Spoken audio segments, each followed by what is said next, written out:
School കുട്ടികളെ കൊണ്ട് കാല് പിടിപ്പിക്കുന്നു. അച്ഛന്മാരും അമ്മമാരും ഒക്കെ കാല് പിടിച്ച് ഒരവസ്ഥയായി. ഇനിയിപ്പം പുതിയ പിള്ളേരെ കൊണ്ട് എങ്ങനെ പിടിപ്പിക്കാം എന്നുള്ള ചിന്തയുടെ ഭാഗമായിട്ടാണ് തോന്നിയത്. ടീച്ചർമാരുടെ കാല് പിടിക്കുക ബഹുമാനത്തിൻ്റെ ഭാഗമാണെന്നാണ് പറയുന്നത്. ഇങ്ങനെ ബഹുമാനിക്കാൻ തുടങ്ങിക്കഴിഞ്ഞാൽ നിലത്ത് കിടന്ന് ഇങ്ങനെ നോക്കാനേ സമയം കാണത്തുള്ളൂ. എഴുന്നേറ്റ് നിൽക്കാൻ പറ്റിയല്ല, എപ്പോഴും കാല് പിടിച്ചുകൊണ്ടിരിക്കണം. കാല് പിടിച്ച് കാല് കഴുകി വെള്ളം കുടിച്ചാലൊന്നും ബഹുമാനമൊന്നും ആകത്തില്ല. അപ്പോൾ അത് ചെയ്യാൻ വേണ്ടി ഇരുന്ന് കൊടുക്കുന്ന ടീച്ചർമാരുടെ മാനസികാവസ്ഥ അതിഭീകരമാണ്.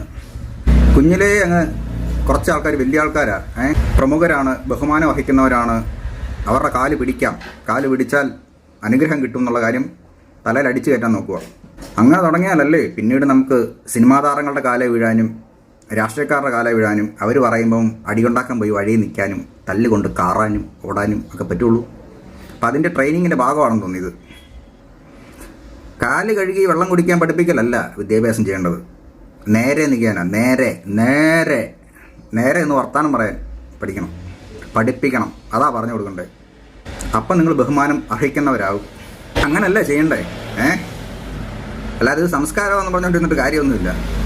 സംസ്കാരത്തിൻ്റെ ഈ കാലേ വീഴുന്ന സംസ്കാരത്തിൻ്റെ ഗുണമൊന്നും പ്രതിഫലിക്കുന്നില്ലല്ലോ. ഒരിടത്തും രക്ഷപ്പെടുന്നില്ലല്ലോ. കുറേ ആൾക്കാർ എപ്പോഴും ഈ കാല് കഴുകാനും കാല് പിടിക്കാനും ഒക്കെ ആയിട്ട് വേണം എന്നുള്ളത് ചിലർക്ക് നിർബന്ധമാണ്. അതിൻ്റെ ഭാഗമാണ് കേട്ടത്. ഇതിനകത്ത് ബഹുമാനത്തിൻ്റെ എലമെൻ്റ് ഒന്നുമില്ല. കാല് കഴുകി ബഹുമാനം മേടിക്കുന്ന ടീച്ചർമാരോട് എനിക്ക് പരമ പുച്ഛം മാത്രമേ ഉള്ളൂ, വേറൊന്നുമില്ല.